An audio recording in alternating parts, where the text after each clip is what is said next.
కోపాన్ని తగ్గించుకోవాలంటే ముందుగా మీకు కోపం ఎందుకు వస్తుందో తెలుసుకోవాలి.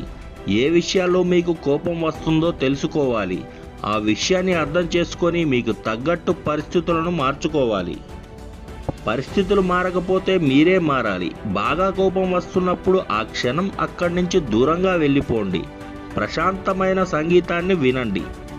మీకు సంతోషాన్నిచ్చే ఘటనను గుర్తు చేసుకోండి లేదా పిచ్చిగా గంతులు వేయండి. కోపం తగ్గుతుంది.